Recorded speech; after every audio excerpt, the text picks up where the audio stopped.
it wouldn't be a Saturday. It wouldn't be a perfect Saturday if we didn't have a 15K Kyle Larson slate to try to navigate. And that's exactly what we have at one of the best, at times, the best tracks on the circuit, Bristol Motor Speedway. We're here to break it all down. With me, making his return. So good to have Taco back. Taco, good truck race last night. Played out kind of how we maybe thought it would. It just kind of got weird at the end with some carnage we're not used to. I mean, when you have 3 of the 4 highest owned guys wrecking into each other at the very end, it's always going to be an interesting slate, that's for sure. Yeah, I feel like we did a good job at finding the speed. I mean, we were big on Eckes. I think Lane Riggs never really got to show what he had, but I think he was just as fast as Eckes. Yep. Majeski never really had issues from the start, but then ultimately we get a not fastest winner in Christopher Bell. That's just Bristol sometimes, very hard to pass. Wouldn't be surprised if we see something similar here today, though. There is a big, there's a big wrench to deal with here. Yeah, I mean, 15.5 for Kyle Larson. That's, I think, the highest priced we've seen anybody ever. Maybe Kyle Busch and Trucks has hit this, but I don't think so. I think this is the highest DraftKings price of all time. And it's the biggest favorite we're going to have all year in any series, the biggest fantasy point projection upside. Like, what did he score? Like 175 fantasy points last year, and he would only need to do half of that to pay off value here. Like, yeah, it's one of those fucking slates, man. I know. Why are there 2 other guys that are 12K also? Like, what is this? Yeah, it's really complicated. I certainly have not remembered ever seeing something like 15.5K, but it's for good reason. Kyle Larson had the rare perfect driver rating in this race last year. 150 perfect, led almost every lap. We were talking right before we went on air. It's not even the laps led that's so impressive. It's the 123 fast laps. Like, it's impossible to get fast laps as the leader at Bristol because you're navigating lap traffic. He lapped most of the field in that race. It was pretty unbelievable. And he did it in that 17 car that up until recently certainly wasn't on the level of a JRM car. This year, he'll do it in probably the second best JRM car so far this year. This could be even more brutal than it was last year. Yeah, and I mean, the last few times we saw him out, Darlington, he was going to lead every bit of that every single lap of that race until the pit cycles at the end. Yeah, it's brutal looking, man. It's, again, one of these slates, man. Yeah, and that's obviously what we saw last night, and we'll get into that a little bit. Is the fastest car didn't win last night, and that's just what happens at Bristol. Christopher Bell took 2 tires, was able to pass a car on 4 tires. Kyle Busch didn't pit for like the last 150 laps. He ended up finishing 9th. We do see, especially with the way they've dressed the track this year, with the PJ1 on that very bottom groove, you can see it. It's that very dark strip on the very bottom of the racetrack. It's a 1 groove racetrack. And when we see, and we'll go over, I posted this in the Discord. If you look at Taylor Gray's lap times, especially if we cut off some of these early laps, there is 0 tire fall off here. Like, his 24th lap was a 16.14. His 40th lap was a 16.3. That is no fall off whatsoever. So tires don't tend to matter. So we do get these situations where if Kyle Larson gets stuck on the wrong strategy for whatever reason, and as the dominant car, people tend to go off your strategy. There is a situation where he could get buried, but the key differences with the O'Reilly cars is you can drive the car in front of you a little more. They're not as planted. You can get guys up out of the groove. We saw Heim able to do that with Eckes at times. It's even easier to do in the O'Reilly cars. So I do think the faster cars will rise to the top. Even if there's no tire fall-offs, there is going to be cars that are just naturally faster. And Kyle Larson is probably going to be the main candidate for that. Yeah, I mean, outside of him getting, I don't know, outside of something awful happening to him at the racetrack, I don't really know what's stopping bro here. I mean, we saw there's like a quick window there where we saw like Sawalich and Creed just put up insane lap times in qualifying. Like, they had a huge gap on the rest of the field. But after that, I mean, Larson was never really fully able to to get into his lap. Allgaier fucked his entire qualifying run up. Should be interesting to see last week's winner, Sawalich, being able to start on the front. How long can he hold off Larson? I guess that's what we're wondering here. Yeah. Last year, Larson got the pole. He built for clean air, and not that there's much clean air to be had here, but he had a car that was able to manage the entire race really masterfully. Just a huge skill difference with him. If he touches first again, it's probably just going to be more of that. It's just does he miss a stage worth of domination at this price? It's kind of like what you're thinking. Like he's got to dominate half this race and win, or have a shitty finish and dominate the whole race. Yeah, and I guess the hope is that, I mean, you don't want to hope for an issue, but if Larson has an issue, then okay, great. If they miss the setup by a mile, which seems very unlikely, but so far that Kyle Larson can't drive it at Bristol, okay, there's a path. The other path is the field just does whatever they can to force him off strategy. If everybody else in the field plays the wrong strategy, then it becomes the right strategy. So we've seen that happen before when a car is just so dominant that the field just does opposite of them and puts them in a bad spot. But there's a couple ways this doesn't work out right, and we'll get into it. Daniel Pope, can you guys touch on strategy in terms of lineup, like the same as last night? We will. Yes, I want to go through pit stops. We do have pit stalls for today, so I want to go through pit crews really quick. Then we'll talk about strategy, historical performance. Then we'll dig into the driver by driver. We got a little extra time today. Still 3 hours till lock, so a little time to dig in. Not as quick. No, we don't need to do a speed episode like we did yesterday. I do want to get cut practice. I forgot to bring it up on my other TV. But let's head over to pit stalls because I think this is important. Again, we won't see a ton of pit stops here. One or two, maybe, probably two. But pit road is very important. It's one of the only tracks, or maybe the only track on the circuit that has two pit lanes, one on the back stretch, one on the front stretch.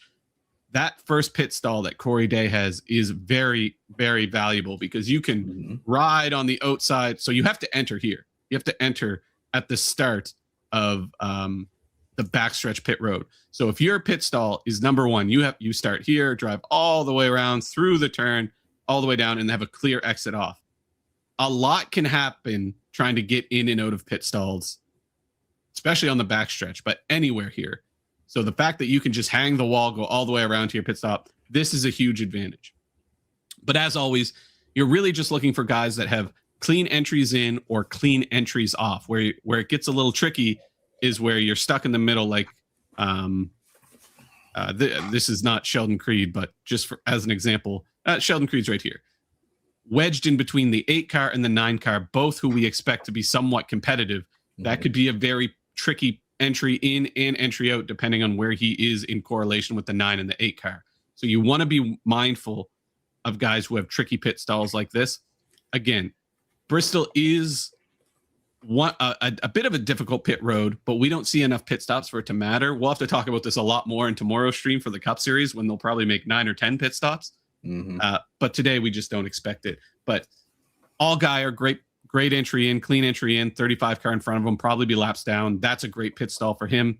The 54 car, 87 car might stay on the lead lap, so maybe a little tricky entry in, but should be ahead of him in the running order all day. So probably a clean entry in and out. Brendan Jones, similar.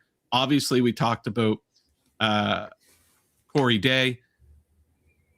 Kyle Larson, where's the 88 car? Right here. 35, 55, both should be laps down. This should be okay. Ken, we expect these two Gase cars will be laps down, so they'll pit on a different lap than Larson. So it should be clean entry in and out for him, but always something to make note of before you make your lineups. Pit stalls can affect things. And it's not going to be like 50 more laps than last night. We saw a lot of guys doing 1 pits recently and winning the race. I think you've got to do 2 here with the extra 50 laps. Yeah, I do think we will see probably a pit, depending on when the caution falls, but I think naturally you'll see guys pit on the first caution in stage 1 and then go all the way to the end of stage 2 and then pit again at the end of stage 2. Is probably what it'll look like, but it really depends on how different cautions fall and stuff like that. I want to head over to fastlap.io. This is a website I've been working all winter, and take a look at the O'Reilly pit stalls. If you haven't used FastLap before, it's got all the data from the last 3 years.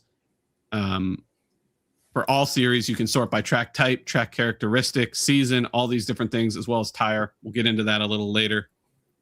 You can analyze practice. We'll use this later, but you can scrub off early laps in the run and get a visualization of who's fast at what points in the run. But most importantly, also, new feature I've added. You can give me money that I didn't earn and certainly don't deserve with this buy me a coffee feature. Anybody in the stream, don't use that button. This site, for whatever reason, gets a ton of organic search traffic, and it turns out server space is expensive. So hopefully some of those organic Google searchers will find usefulness in this site. But yeah, don't use this. But what I do want to use is this pit stop analyzer to get an idea of which pit crews are fastest. As always, that Richard Childress crew has been the best all year. Brendan Jones's crew starting to creep up. We're talking about 2/10 different. We were talking about seconds different earlier in the year. But basically, all these top 14 are the big teams. It's RCR, JGR, Haas Factory, and JRM, as well as the Hendrick Motorsports car. Then you have the Viking Motorsports cars right behind them, and then everyone else. These, I mean, other than the Joe Gibbs crews and the RCR, they do have a distinct advantage. These aren't separate enough to really matter, to make any decisions based off it. So I wouldn't look at a guy that like Zilich having the 9th ranked pit crew and be more wary to play him than a guy in the 8 car. Sammy Smith in the 8 car. These are close enough times. Like, there's just not enough data for these numbers to be reliable enough up at the top. So don't look at this and say, well, I'm going to go with Sammy Smith because he's got a better pit crew than Connor Zilich. Both are capable of 14-second pit stops and on any given stop. The only one I would give a little advantage to was Jesse Love and maybe Brandon Jones. His pit crew's been really good too. But anybody in this top 13, I would just rank as a good pit crew capable of maintaining position. Where it gets a little scary is down here. If you've got guys that are running in the top 20, but they don't have a pit crew capable of putting together a top 20 pit time. Yeah, I'm really interested in that mid-range there. It's nice to see Viking kind of establish themselves as like the mid-tier team. Yeah. With the big machine. And the number 32 will be very important today. It should be the chalk of the slate, and Carruth. He's right there with BMR and Viking. But Viking putting up really good numbers just overall speed-wise and in the with their pit crew. Looking like a real team. Yeah, for sure. In Viking Motorsports, we've seen both those cars run top 15 pretty consistently. They've got a top 15 pit crew. So if you see a Viking Motorsports car starting 12th, it's not an automatic fade like maybe it used to be. The ones that are a little concerning from time to time, Sam Hunt Racing, I think their cars are a little better than their pit crews have been. And then the lower tier Jordan Anderson teams, pretty slow. But everybody down in this range is exactly who you would expect. The Young's Motorsports, Joey Gay's cars, that Mike Harmon car, I mean, hasn't had a good pit stop all year. That Hettinger Racing car that we're still trying to kind of figure out where they stand. The only Ford left remaining. The only Ford left standing. But yeah, maybe a little bit of extra juice towards Jesse Love and Brendan Jones, but all of these are both the same pit stop times. No concerns there. And the Viking Motorsports car, we'll talk about Parker Retzlaff here shortly, but no real worries when it comes to their ability on pit road. Yeah, and you almost have to do the same with practice. The ranks can be pretty misleading with the delta being very, very, very tiny in between all these lap times. Yeah, so like microseconds. We'll head over to the practice times, and you actually put in the Discord earlier today. Bristol can be one of the most predictive practice times in the O'Reilly series.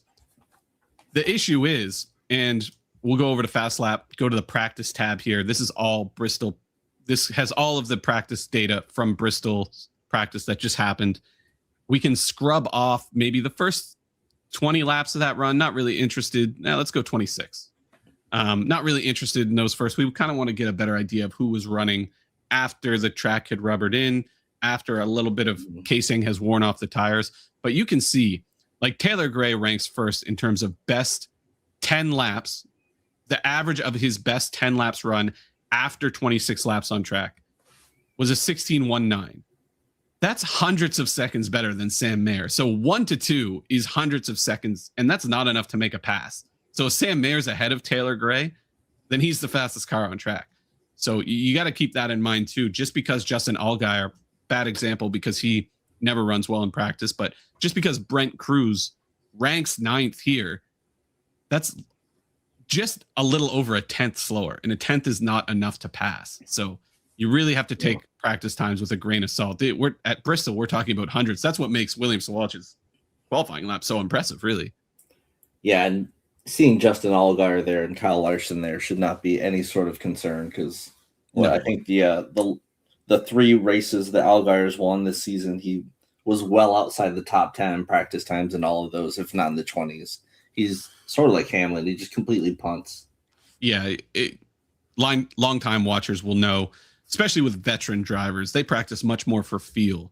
Mm-hmm. You know, I need my car to be able to do this. And at a track like Bristol, when it's going to be one lane today, you know, maybe he needs, you know, Allgaier knows he needs to be able to keep his nose low coming off of turns 2 and 4 to get up under a car and make the pass on the entry to 1 and 3. So maybe that's what he was trying to do all practice, is get that dialed in. Larson was probably running the high line the whole time, trying to get the high line worked in. There's a million different things. Taylor Gray, we quite often see at the top of these boards. Very good practicer. Hasn't translated to a good run yet this year, but we talked about this a little earlier. This is crazy. Yeah. How like straight this line is, like no fall off whatsoever. Really goes to show you how important track position will be. Mm-hmm. We'll get back into practice times here in a little bit. I want to go over to the historical performances tab. We'll sort by DK top 6 and then by race. Really strange how last year played out, because we had, or this race fall of last year, technically this top 4 starters were in the top 6 scorers. Very unusual.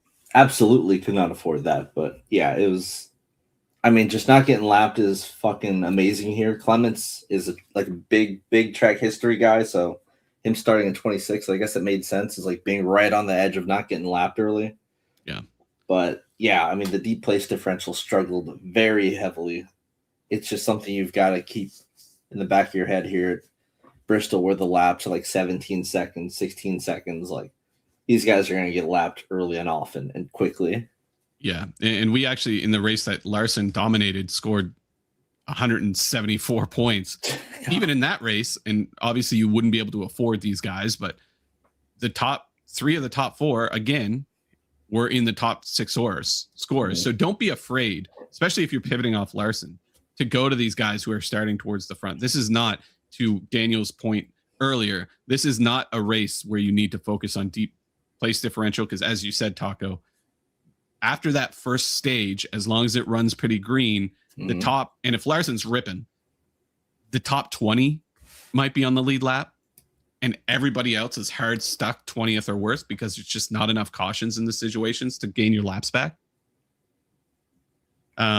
So really, when it comes to building your lineups here, you're going to want a front row or somebody starting in those front 2 rows, almost always. And then probably another 1 or 2 starting in the top 10. And then really, like, a lot of my lineups are all guys starting in the top 20. There's a couple deep play stiff guys. Rajah Caruth we'll talk about, a couple other guys that stand out. And you have to get a little unique with your builds if you're playing Larson. Mm-hmm. But this is not a place differential type of track. I mean, let it be known you're not playing Larson, right? So your builds are a whole world of creativity ahead of you. Like, you can do whatever you want with your builds. If you're forcing Larson, you kind of have limited options. You really got to dig very, very deep in there. I have a standing rule, and this has gone back to like 2017 when Truck, what year did Truck DFS start? It was like 2017 or 2018. the first 2 years of that was unplayable because Kyle Busch just led every lap of every race. Yeah. Since then, I've had a hard rule. If they're over like 13K, full fade. I'm not playing them. It's made me a little bit of money. It's cost me a whole lot of money.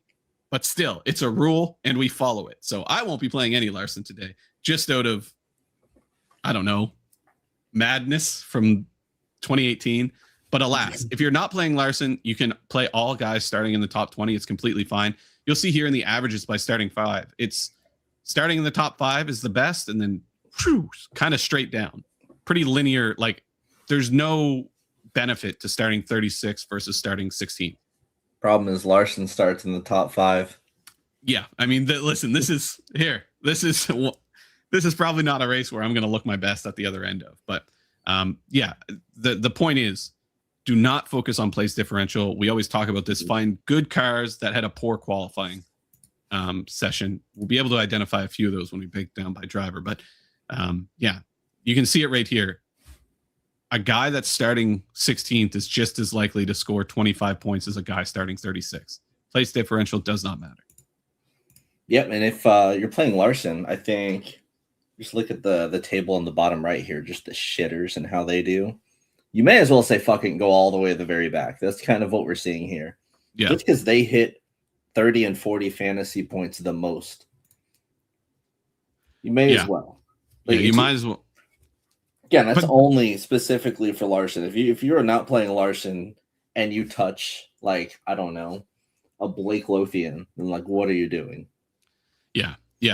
That's where you're gonna, because a lot of these mid-range guys, and if we go back to historical performances, and like all these guys, like Sammy Smith, who scored in the top 6, a guy like him will not get played at all today because everybody's going to have these chalk Larson lineups that are going to be super punting. So you're going to get huge value on guys like Allgaier, guys like Creed, guys like Mayer, who are starting towards the front, but they're a little too expensive to pair with Larson. You're getting huge ownership discounts on those guys. So it's an interesting, the frustrating part about this is, you know, when you're super punting, there's no real tactical way to identify which one of those guys is going to pull through. No. Like it's looking at this field, like, no, there's no one that sticks out really. I mean, it's just Carruth. That's literally it. And that's not a shitter. He's cheap, but not that cheap. Yeah. And like, you look at these guys starting towards the back, like if you're playing Larson, chances are, I mean, I'll pull down from Blake Perkins down. You're going to have to deal in this range a little bit. There's no way of telling, you know, maybe Garrett Smithley brought their A truck or their A car to the track and they're going to try to have a really good run. Maybe Mason Maggio doesn't really like Bristol. They don't want to tear up equipment. They're much more excited about going to Kansas next week. Maybe they're just trying to stay out of the way and stay out of trouble. Like, I do feel like Maggio's as close as we get to a Parker. Just because that team tries when they put actual like cup guys in it and shit. But his job is to like finish 30th. But yeah, like short of going into those shops all week, we just don't know like which one of these guys is more valuable than the other. We can talk about their starting spot and, you know, their ownership and different things like this, but LeVar Scott had a great run last at Rockingham. He finished top 15. When have we seen the 45 car? You know, he started the season by finishing outside of the top 30. You know, whether that's LeVar Scott improving, whether that's like, hey, let's bring a good effort to Rockingham. Pretty sure he wrecked.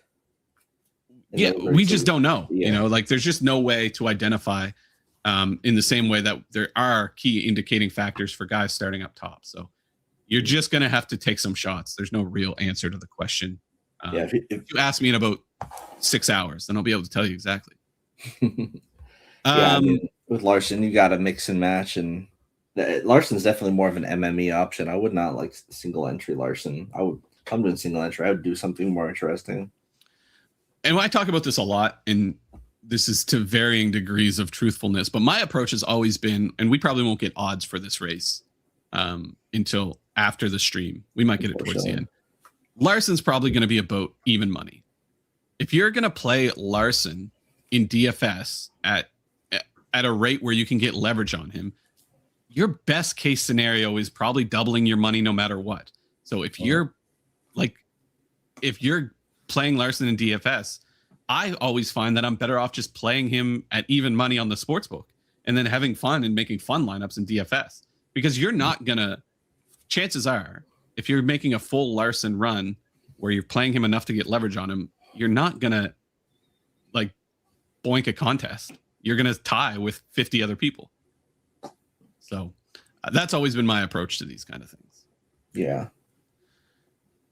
With all that in mind, let's head over to practice. Lap by lap is available here in the research station. It's also it's not available lap by lap on Fast Lap, but is available in the aggregate. Let's scrub off the first 26 lap. I'm going to go to average consecutive. This can be a little different. So this is the best 10 laps in a row, average time of 10 laps run in a row. Not always the most useful because you get different track conditions, guys in the way, but it does give you a good idea of who's able to put a good run together.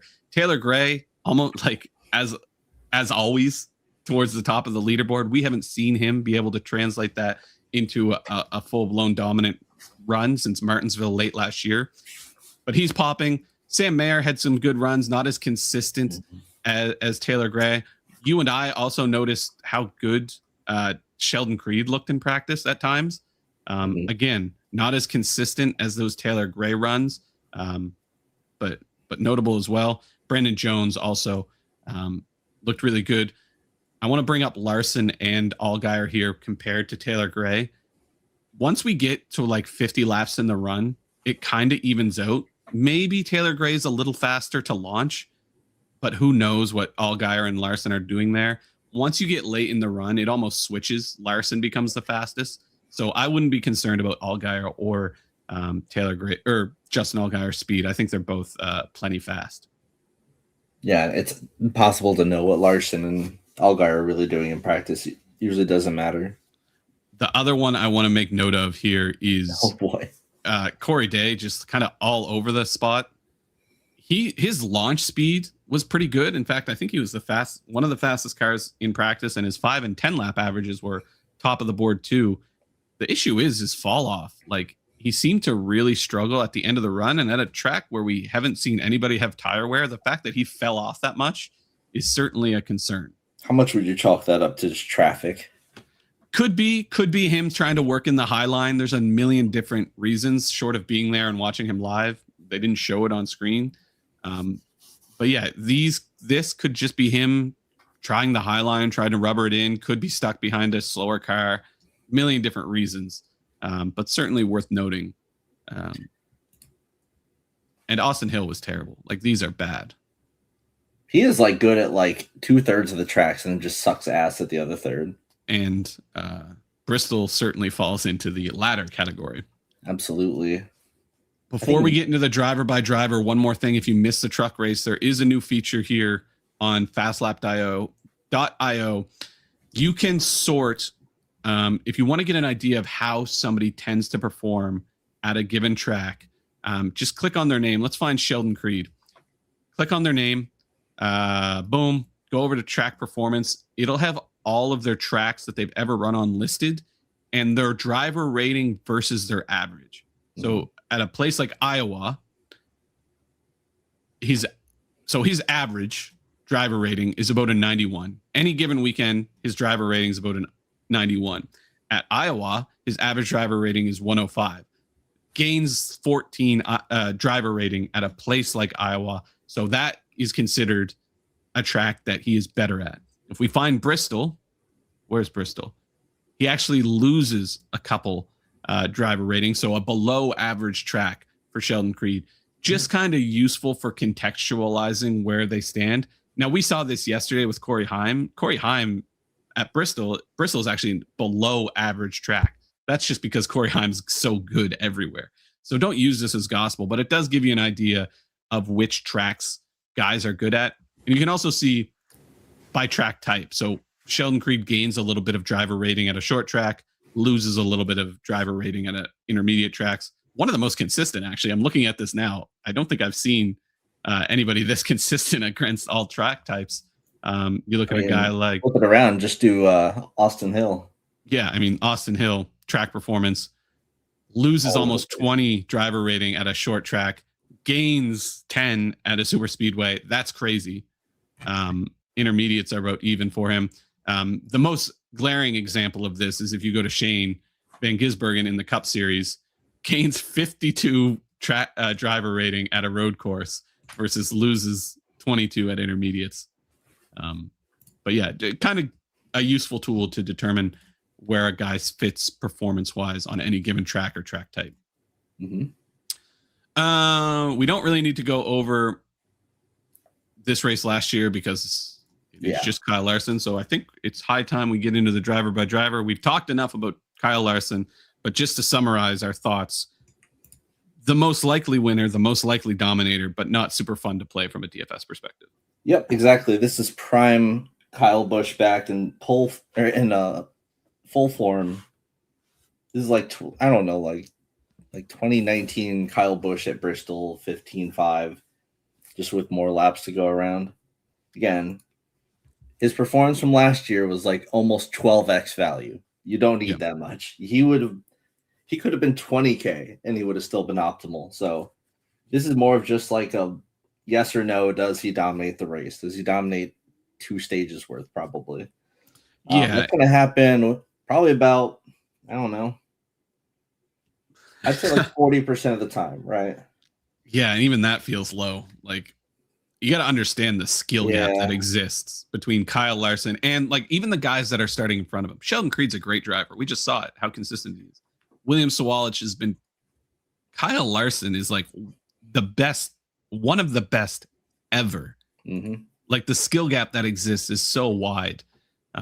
So I certainly understand if you want to play him in DFS. It's just against my morals to play a guy with a salary like this. Yeah, I mean, I think the way to play Larson would be to just try and match the field and then hope that he's not as high owned as expected. Yeah. Which would be a little weird, but I mean, at 15.5, maybe a lot of people are thinking like you or influenced by you. Say, fuck it, I'm not playing Larson. It's just too insane. That price is too high. If he comes in the 30s ownership wise, I guess maybe then playing a bunch of him could make some sense if he just shit stomps the field and you need him to make any money. But that's really boring and chalky, and it's just not very exciting for tournaments. Yeah. I pray you do not let me influence you in any parts of your life, let alone NASCAR. But yeah, the other way to do this, like you said, is try to match the field and then try to nail or get, treat it like a free square and then try to make your other 5 unique enough that you're still going to cash. I will say this 15.5 isn't as bad as it seems. It's more like a 14 just because they jam-packed the bottom of this field with like tons of options. They went deep down to the 4s, put a bunch of guys in the 4s. Like, you can make Larson work if you want.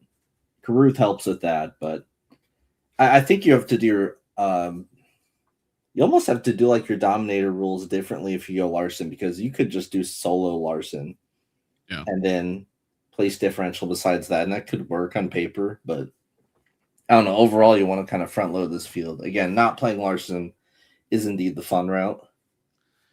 Yeah, and I lost my train of thought a little bit. Oh, yeah. 15.5 at Bristol is very different than the 15 that we saw at Darlington. Yeah. That's a 300 laps. 300 laps that Larson could legitimately lead all of. Mm-hmm. You don't really see that at a place like Darlington. So do whatever you want with Kyle Larson. We'll talk about the rest of the drivers. Justin Allgaier is the next one to talk about. He starts 7th. Bristol, and a fine, that we talk about Justin Allgaier being so good on concrete.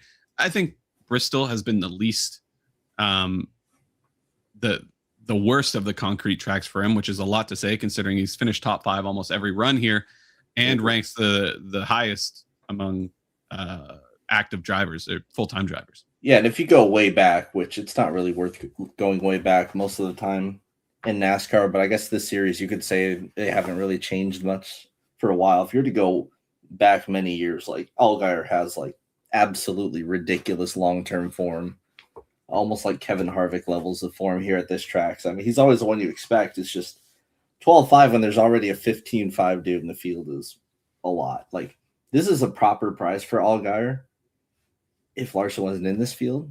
Yeah, and that's the issue. Like, this becomes more viable maybe if we switch, like if Allgaier's starting 3rd and Larson's starting 7th, then it starts to become more interesting. But it's just really like both these guys I don't think can hit the optimal. You've got to play one or the other, unless you get like the perfect combinations of lap led and fast laps, and then Larson ends up finish. Like I guess maybe there's a way that it happens, but chances are you're Joey Gase to pop off or something. I don't know. Yeah, and a lot of other stuff. So you're not playing Allgaier if you're playing Larson, but still at 12-5, Allgaier has to find a pocket or a significant pocket of domination, and it just seems like that's not the most likely way that this plays out. I mean, he's underestimated every week. I'm sure you're going to be playing some Allgaier just for the sake just of by not nature of being Larson. underweight. Exactly. So he'll end up in my lineups, but I think maybe the most. I mean, look at this his form on short steep tracks is incredible. Just and all while looking dog shit in practice. So don't worry about that. Exactly.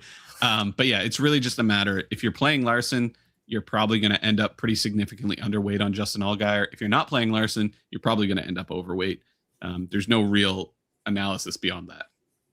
Yeah, and I wouldn't be worried about his speed from qualifying just because he got real loose like right as he was going into lap 1, and everyone was finding speed on lap 1. Yeah, so it just kind of fucked him. He probably would have qualified top 4. Yeah, he's fine. Connor Zilic starts 15th. Interesting kind of spot. This is too expensive for Connor Zilic. 1,200 is too much, or 12,000 is too much. Maybe last year. But even last year, like, he was benefiting a lot from Justin Allgaier's follies. Yeah. Now we need Allgaier and Larson to fuck Now up. we need Larson and Allgaier follies, and we need him to cut through the field at a track you can't really pass at. The good news is this is the one car with Rodney Childress. So Zilic and Childress is a pretty potent combo, but Connor Zilic has been pretty unimpressive in all his starts in the O'Reilly series this year. 12,000. Obviously, there's some PD upside, but we need to see something from Zilic we haven't seen in some time. And you can't imagine his confidence is skyrocket right now after how much he struggled in the Cup Series. And I mean, he looks good in the practice times and all that. But this is the third best junior motorsports car that we've talked about so far in these 12K, which is just insane. Insane to think about. He's going to be very low owned, easy to get leverage on, but not super playable if you're playing the other guys in the top 2. And even like, I don't think, as a guy who's fading Larson, I don't think I'll be super overweight on Zilic still. I mean, look at his form last year. He was finishing top 5 everywhere, right? Most of his struggles came at the steeper tracks, Rockingham, Bristol, Homestead. Like, had a lot of issues going on there. Yeah, just a weird spot. Price too high. And speaking of price too high, Brent Cruz is 10K already. He hasn't even won yet. Well, the broadcast booth put it simply, like, oh, he dominated here at ARCA, so that means he's about to come in here and dominate in the O'Reilly series. He dominated in ARCA with a car that would probably cost 4 times every other single car in that field combined. Yeah. But still, I mean, listen, Brent Cruz is fantastic. Probably should have won Rockingham. Had a bad restart, really bad pit road call. They took 2 tires for some reason, and then, still ended up didn't get the finish they deserved in that race. Probably the rightful winner, the fastest car at that race, but still 10Ks is a lot for Brent Cruz, who's had 6 starts in the series, maybe starting 17th, does have some PD upside. We do see the JGR cars popping a lot in the practice times. So should push towards the top 10 pretty easily. I think domination would be a bit of a surprise. But I wouldn't be surprised to see him in the top 10, but at 10K, that's not really enough. Yeah. Allgaier and Larson being here really fuck him over. Even Zilic's existence, like, it just knocks down where you'd expect him to be. Like, when do we get the Cup guys out of here? Like, let the little bros race. I don't mind. Like, Bell, I think it should be always like Bell did yesterday. He went to a lower series, but he did it in a car, like a B tier car. Yeah. If you put Kyle Larson in a true Jordan Anderson racing car, then this becomes interesting. Yeah. So I don't know. I wish there was a rule. I wish you could enforce that, but obviously you can't really. Carson Quaffle starts 8th. Worth noting he's in the 9. This 9 car has probably been the worst of the JRM cars, both by performance and by pit crew. I think their pit crew ranks the worst. Yeah, 14th. Again, this is just preemptive pricing. This is pricing him out of performances he's capable of, but we haven't really seen. I will say this was his best track last year, and I would appear that he has improved significantly, but at 9,700, you're almost to the point where you need to find some laps led starting 8th, and that seems unlikely. Yeah, I mean, the switch to the 9 car is the big problem here because he's shown that all throughout this year that he's much faster in that number 1 car. But with Zilich being here, he takes that over. Just awkward going back and forth between teams for Quapple. This is certainly his best track. Yeah, this is kind of where we expect to see the pop off, and he's already popped off a bit this season so far at Darlington, Phoenix, Rockingham. Yeah. It seems like he's just man. Yeah, the pricing is prohibitive, and it seems like even when he does have the fastest car, he's not. It's weird to say, but he's not super comfortable leading for some reason, or like he's not able to maximize the speed in his car. Like he seems, there's times at multiple different racetracks this year where he's been the fastest car on the track when he's running 4th, but when he gets to 2nd or 1st, all of a sudden he's 4th or 5th on the time chart. So I don't know. I think there's still some learning to do in terms of managing races from the front. But yeah, the pricing is just a little too high here. Mm-hmm. Your boy. Listen, let's go. We need to go back to like one of the first, like Las Vegas, and go listen to my rant about Corey Day and William Sawalich's pricing. Because all of a sudden we're in the high 9,000. When I was told that they're both trash, they're both no good, I have less of an issue with Corey Day's pricing. So we'll start there. He starts 14th. He's been rock solid. I think top 10 at every real racetrack this year, including outright domination at Rockingham. Fell back, wasn't able to recover, but ended up finishing 10th after leading 2 stages there. This is a strong play. I think Bristol has proven to be a pretty strong racetrack for guys with dirt backgrounds.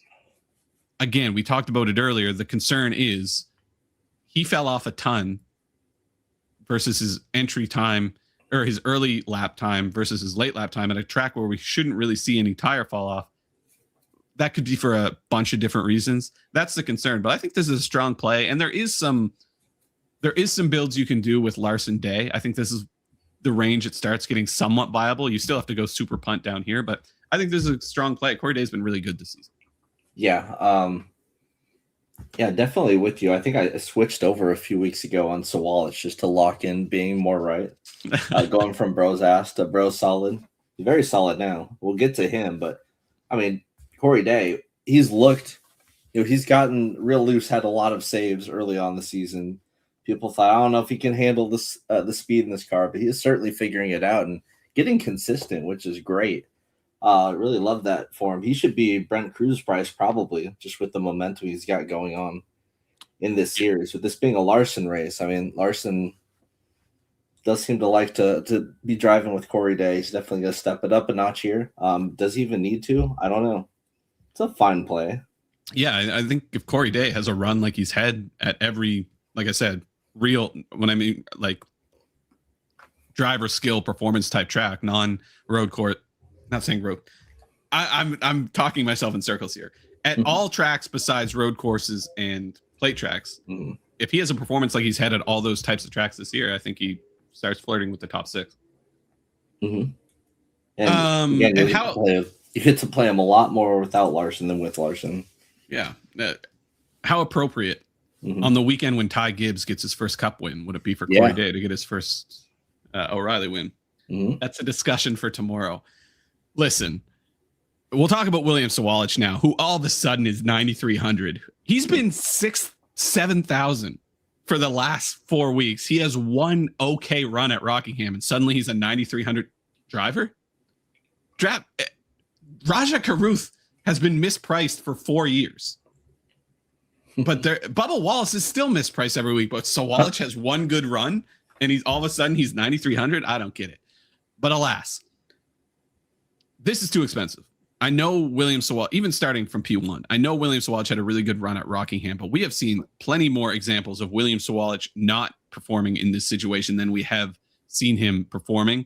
Last weekend is a different thing. Rockingham's a pretty bespoke racetrack. It's new to these teams. It was off the schedule for so long.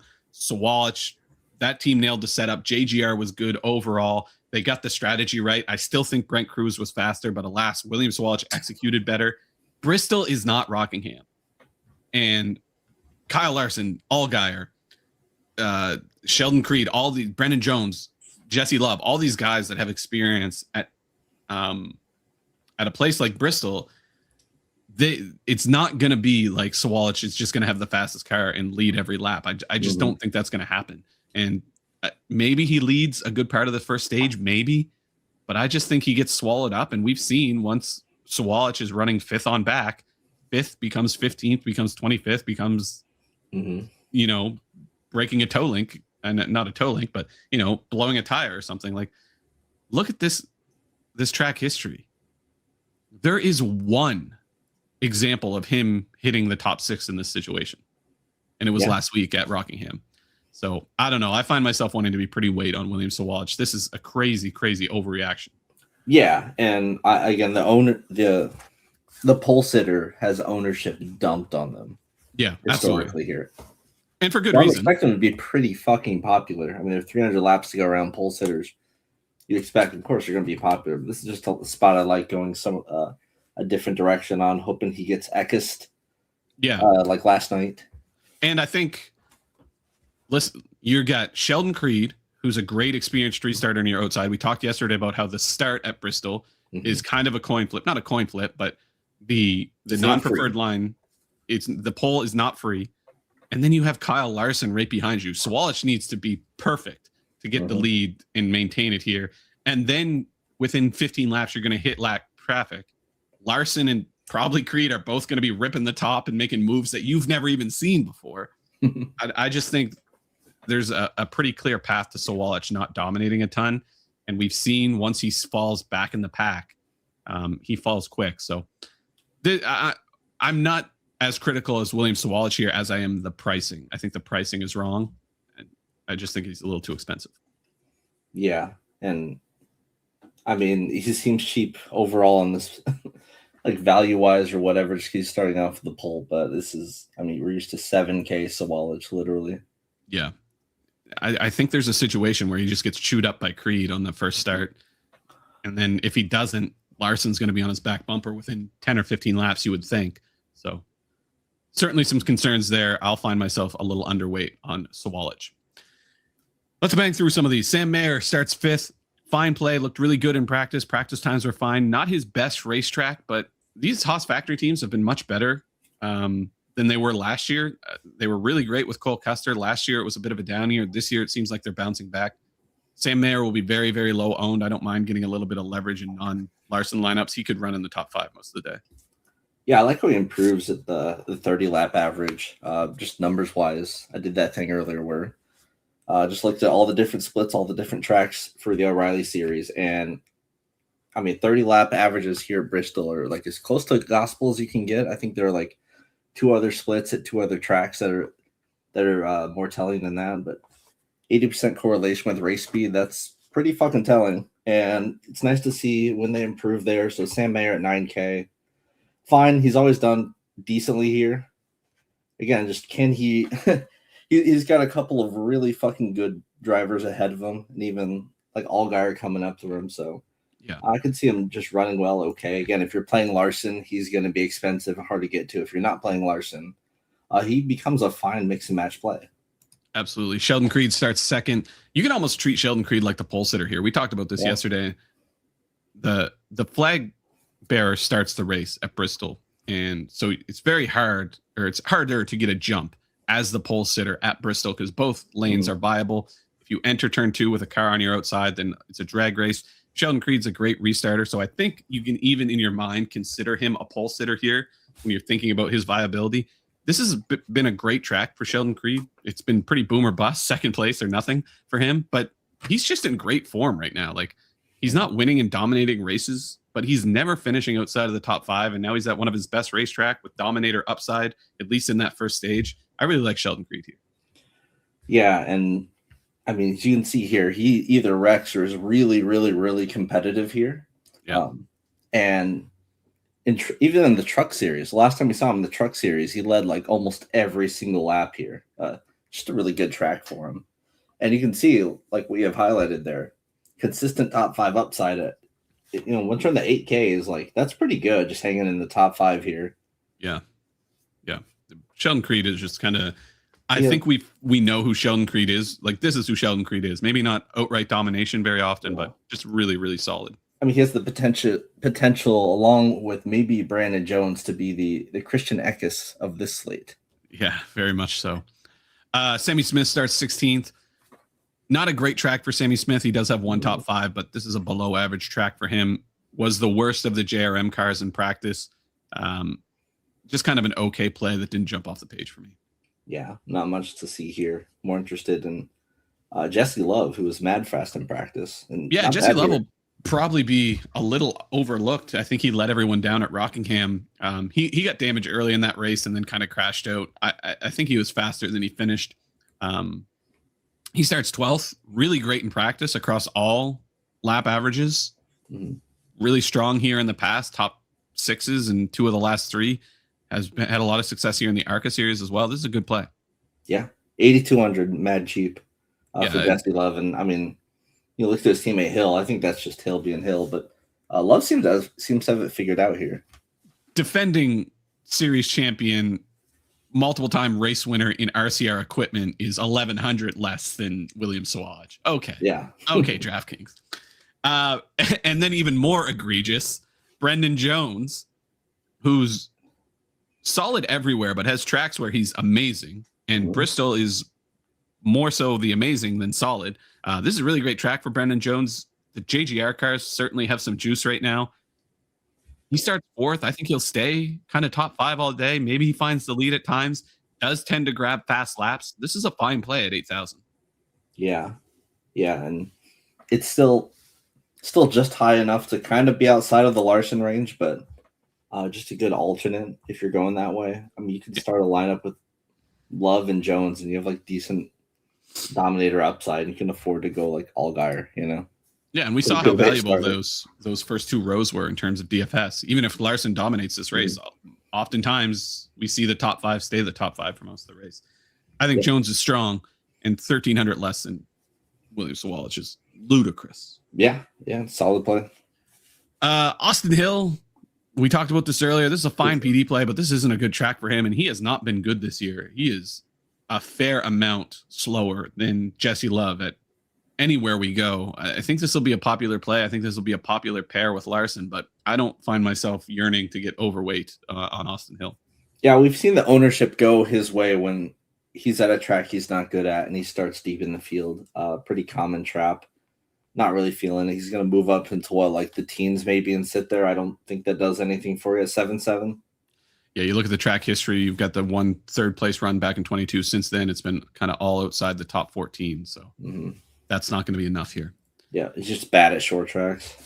Ryan Sieg is probably a fine sprinkle play. Not a ton of upside, but this is a boat where he should run and where he has been running. There is tracks where Sieg has borderline top 5 dominator type upside, but this Bristol isn't really one. This is probably just where he should run. Dude, there's a new Ryan Sieg, okay? And his name is Parker Retzlaff. He's directly taken over the Ryan Sieg role. Unfortunately, in a very similar position. Guy. Yeah. But I feel like he should have qualified like 3rd or 4th. Yeah, Retzlaff could have been on the pole. He made a huge mistake.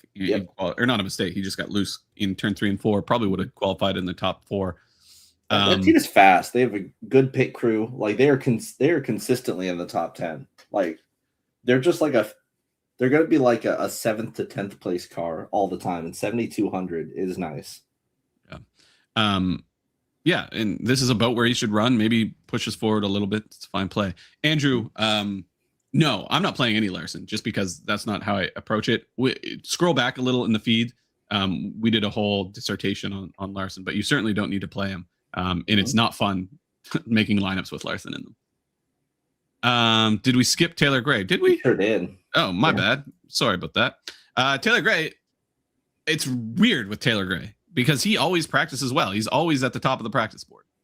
And then, towards the end of last year, we started to see him start to translate his practice speed into race speed. We saw him dominate races. Saw him win races. And then for whatever reason in 20 what year is it? 2026. it has not been that way. He hasn't been able to translate that speed at all. On paper, he's one of the fastest cars in the field, and Bristol isn't, in theory, should be a good track type for him, but I don't know. I'm just worried. It hasn't been a good year for him. He hasn't been able to maximize, hasn't been able to dominate, and at a field this competitive, I don't know where he's going to find position. Yeah, he's in a super awkward spot because 7,500, you're cheap, and he's like at the odds plateau, or like the odds cliff. He's the cheapest guy with pretty good odds. I think those odds are a bit inflated to begin with. 2,000 less than Williams College, by the way. Yeah, crazy. But I mean, he's just never been good here specifically. Yeah, I don't think he was good here in trucks either. No, and he's much more of a flat short tracker. Mm-hmm. Lucas Oil Raceway, he had a really good run at. Martinsville, obviously, he's very good at. Bristol is not one, so you're really betting on the car here more than anything. Yep. Rajah Caruth will be the star of the slate. Worth noting, this is not a JRM car. It is a Jordan Anderson racing car. It is one of the better Jordan Anderson racing cars, or has been this year, but it is not a true JRM car. They might get help from JRM, but the crew, the guy that'll be doing the pit stall, is the same, or the pit stops are the same guys that do it every week. That being said, he starts 38th. Caruth has had fine runs in this car. Maybe he doesn't have the top 10 upside he does in JRM gear, but top 20 should be very viable for him. I think this is a fine play, just kind of hard to get leverage on. Yeah, and again, who have you seen? Andrew Patterson in this ride the last few weeks? Yeah. Obviously, you should expect him to run better than that, right? It's just starting dead last, 38th. It was a very fixable issue. They should be perfectly fine, so there won't be mechanical gremlins there. Yeah, I'm not too worried about that. At 7K, again, I feel like the ownership on him is going to be absolutely fucking bananas because he's so much like head and shoulders better than every other cheap play on the slate, and it's not close. Yeah, this is almost a mandatory tie with Kyle Larson. Like non-Larson Rajah lineups will be very rare. Yeah. So yeah, just kind of treat him the same way you'll treat Larson on this slate. Mm-hmm. Harrison Burton, I think, is a fine play. He's going to be super low owned, but this is one of his better racetracks. We saw him start to figure it out last week at Rockingham, started to run where we've expected to. The concern, obviously, the Sam Hunt crews have not been good.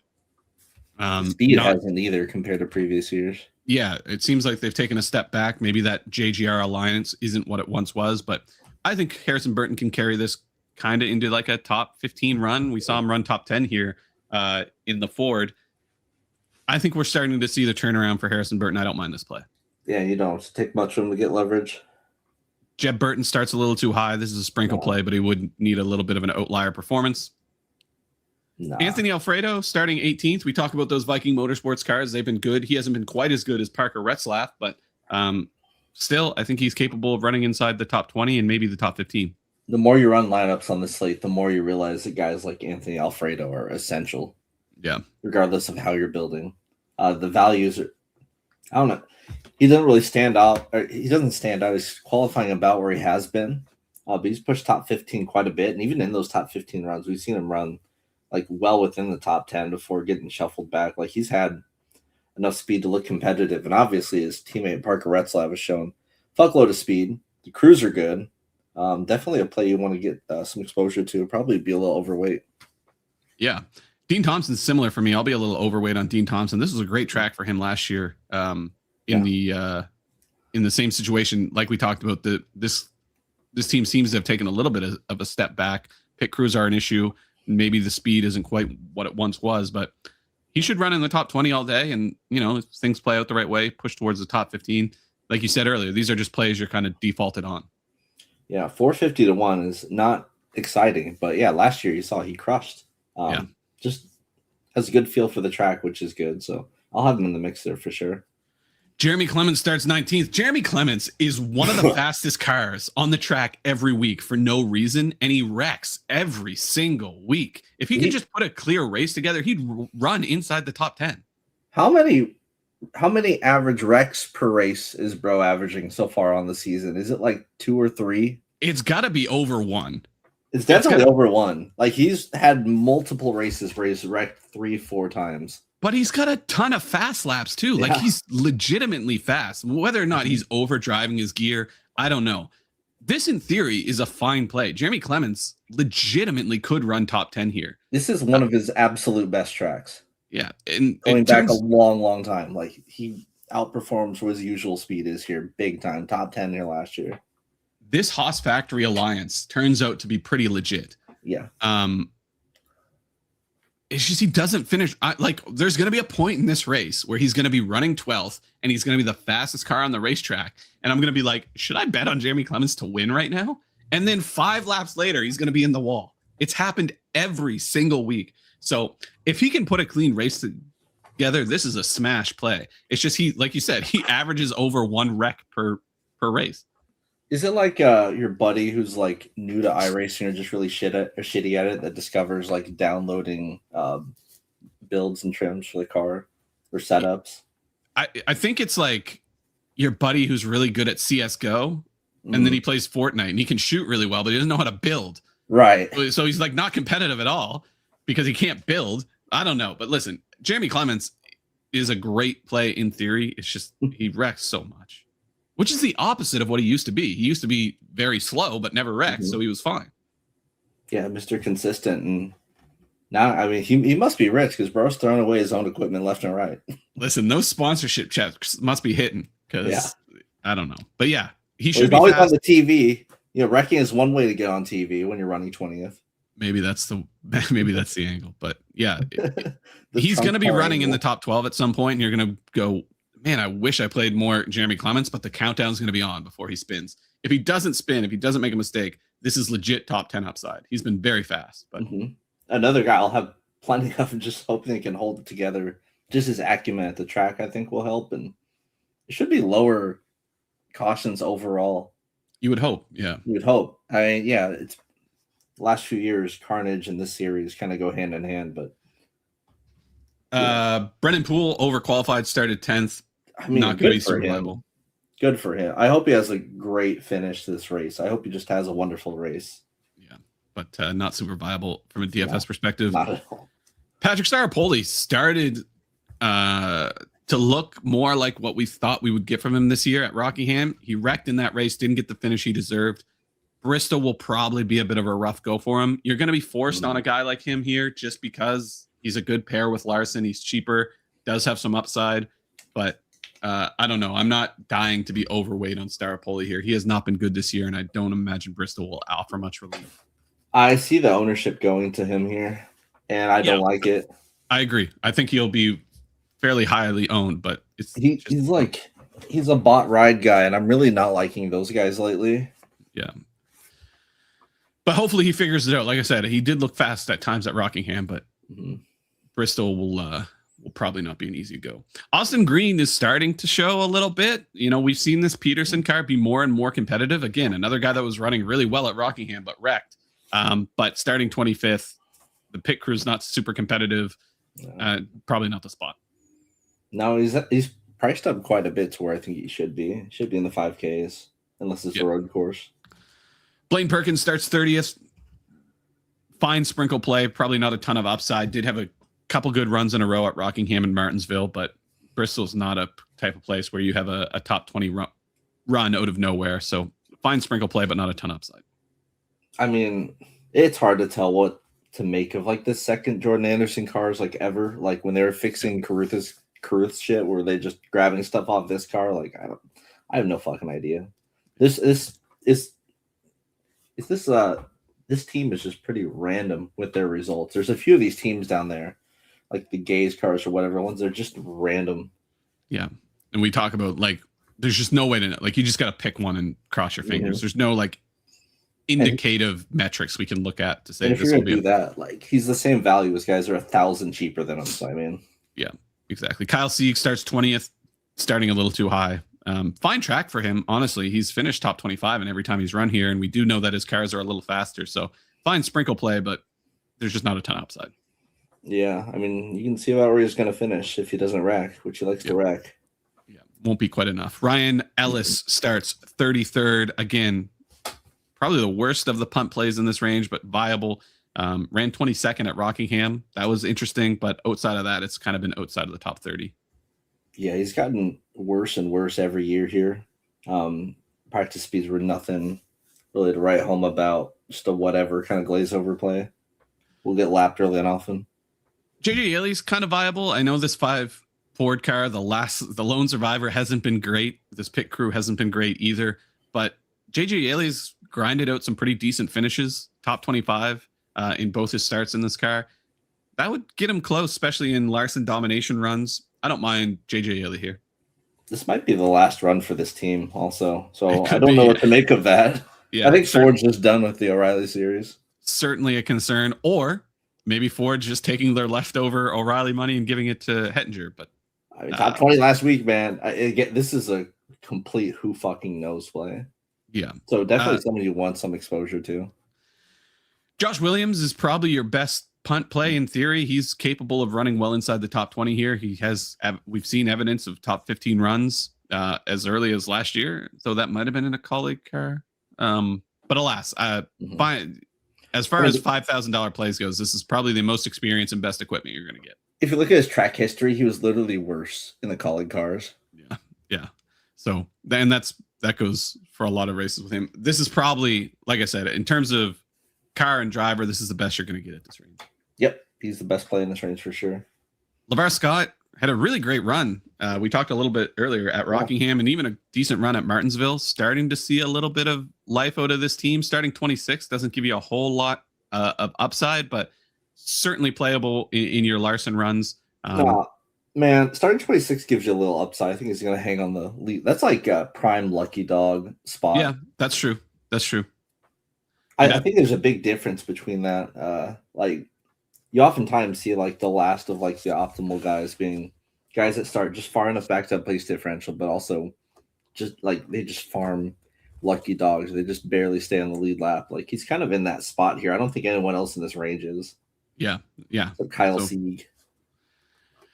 Josh Bilicki starts 27th. Just hasn't been good in this car. They've parked the last 2 races. So there's not much here. Same can be said with Logan Bearden, just starts too high. Garrett Smithley starting 35th is going to be a kind of a default punt play, but we kind of know what we're going to get.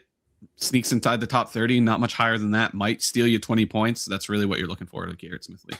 Yeah, this is just pure Larson lineups needing to punt. Mason Maggio, I guess there was no Cup driver that wanted to drive this car, so Mason gets it. We've never really seen him run better than 25th, and that won't be enough here. Gray Galding, this 74 car isn't playable anyway. It certainly isn't playable from 28th, though I do like Gray Galding. What's his issue in practice? I forget. Just being in the Mike Harmon racing car is probably his main issue. Fair, true. Yeah. Joey Gase, fine punt play. We have seen evidence of him being able to run in the top 25. Owner of the car tends to be a pretty safe play. Doesn't want to wreck it. So in Blake Lothian, we haven't seen him be able to run in the top 30 yet. So a punt play, Joey Gase is probably a better play. He made his debut last week and got a 30th, but I think he wrecked twice. Yeah. So I mean, I don't know what to make of that really. So there you go. That's all of them. It's really the tale of two races here. Are you playing Larson? If so, you got to get really creative with your plays up here. If you're not playing Larson, then load up on these good plays that are going to be over-owned or under-owned because you can't play them with Larson.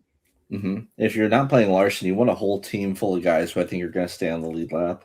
Yeah, maybe absolutely. With one place differential play, maybe like at most one. You're gonna run the DS way differently if you're doing Larson or no Larson.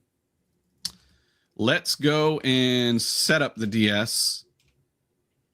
I mean, there's 2 ways to do that, but I think most people will be doing Larson runs. So let's do it as if we were doing a Larson run. Most people will be doing non-Larson runs, but maybe not like unchecked Larson. Yeah, that's probably the way to. So you can do, if you want to do true Larson runs, you really believe in the domination, you can do at most 1 and let it, at least 1. Yeah, at least 1. Sorry.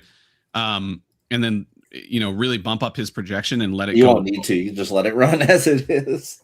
That's with a very low projection for Larson. Like, there's not a good... What is it? Like, between his averages out of 300 laps from 3 races recently, Bristol, Darlington, and Homestead, he averages 276 lead laps out of 300 between those 3 races. Like, it's absurd.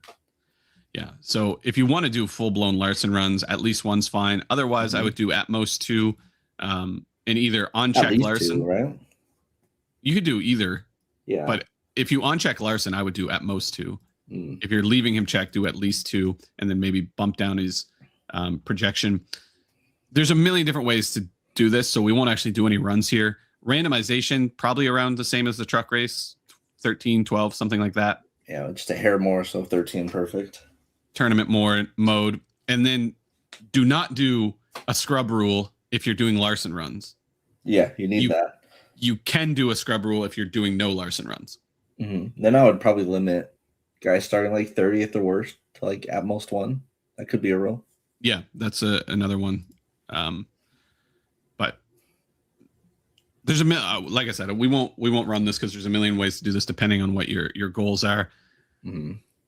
Before we'll do win picks and we'll look at the odds board. I don't know if odds are up. Before I do that, if you're not signed up to dfsarmy.com, head on over to dfsarmy.com/NASCAR. The link for that's in the bio. You get access to all the tools we use today, as well as the Discord where we talk about this stuff all the time. Much smarter people than me and Taco in that Discord. Very valuable. dfsarmy.com/NASCAR. You also get access to the Dom station here. Usually we do a Dom station run, but this is a weird slate, depending on how you're playing it. Waste of time. Head over to dfsarmy.com/NASCAR. Sorry. Sounds like odds are up, so that's good news. I think if you go now, there's a discount. I don't know what the code is, but if you go on the website, you'll find it. I'm logged in, so I can't see it. But dfsarmy.com/NASCAR, link for that's in the bio. Get signed up. Also, fastlap.io, product I've been working on all winter long. Lots of different tools. You can do analysis by season, track type, track characteristic, track, a tire breakdown. Not super useful this week because new tire combo. Also break down practice times. There's a practice time visualizer, so you can see it in the line graph, as well as pit stops. You get access to every single pit stop from every single race. Very useful and very free. Head on over there. Let me know what you think of it. Let me know what features you think might be cool. If you find it valuable, toss your email in there. We do. I send out newsletters before every race, which is kind of a breakdown of what every single race will look like. We also have this race preview tab that I'm working on that aggregates everything. Discussion for another day. Do we have odds up somewhere, Taco? MGM. And you're right, even odds. What is this? Okay, interesting. Let's look. Swallet's better than Allgaier, apparently. Okay. So there's a lot to get through here. Even odds for Larson. That's kind of what we expected. Sheldon Creed priced up. Mm-hmm. That's expected. They look great even. Zillage down to 11. It's funny. Yeah, I mean, really valuing qualifying here. Let me see. Top 5. Allgaier still a favorite to hit the top 5. Yeah, there's so much hold here. Like Corey Day. He went down despite qualifying like fine. Yeah, interesting. Yeah, nothing jumping off here. What does jump off here? 30-1. This group, like this is just. I'll take Allgaier here all day. Mm-hmm. Versus Allgaier, Jones, and Sawalich. Yeah, that seems like poor pricing. So maybe there. Let's look at these matchups. Allgaier versus Love versus Hill. Hello. Whoa. Love versus Hill. Yeah, but Love's a huge favorite. No, just he's 30-1 overall. They must really fucking hate Hill. Sawalich versus Creed. I would even lean Creed here. But I mean, 180 each. Yikes. I really like Allgaier in this group. I mean, I'm more worried about Jones than Sawalich and obviously Caruth, but I do like this. But yeah, there's a lot of hold here. There's nothing I really love. If I'm going to play anything here, it'll probably be live. If I wanted to do anything pre. Jesse Love at 31. Yeah, that's all I'm looking at here. Like, that seems best long. In practice. Certainly seems long. It's a good racetrack for him. Mm-hmm. Do they have it up on 365? Probably not. Slow. No. Okay. Let's go. No Larson, because I think we're both picking Larson. Yeah. No Larson win picks. It's your weekend to go first. Oh, man, Quapple, why couldn't you be in the one? It'd be so much more fun if you were. It certainly would be. I feel like Allgaier is going to come third. Sounds about right for him. Yeah. Assuming Larson blows up, explodes, whatever. Bro, just give me Corey Day then. Will Larson transfer his powers today? Will he on purpose fall back in the field to drive behind Day and give him pointers live? On this, the weekend of Ty Gibbs' glorious return to prosperity, Corey Day prospers as well. I'll go with Sheldon Creed. I think Sheldon Creed looked really good in practice. I think his starting spot's really good. I think his pit crew is really good. It, checks a lot of boxes. I'll go with Sheldon Creed. He's right in the Eckes spot with starting position, price, upside. That's right. However, Larson's going to win this race, and he's going to lead 250 laps doing it. Yeah, I think that's just what happens. That's just what's going to happen. All right, folks, there we are, done and dusted in an hour and 15. Not a super fun slate, but I do think tomorrow's slate will be very fun. Got to go get an idea of what the tire situation is, but we will be back to break it all down probably tomorrow around noon. Yep. Same time, same place. Yep. We will see you all tomorrow for the Cup Series breakdown. Until then, dfs.com/NASCAR. Get signed up. Join us over in the Discord. Head on over to fastlap.io. Dump your email in there. Join the mailing list. I don't spam. I don't sell your info. I don't do any of that. I just send you good stuff. I'm just trying to be helpful. I just want to be helpful. Enjoy the race tonight. Enjoy the UFC card tonight. And we will see you tomorrow. Taco, say those glorious words. Let's get them helmets up, boys. Let's go make some money tonight.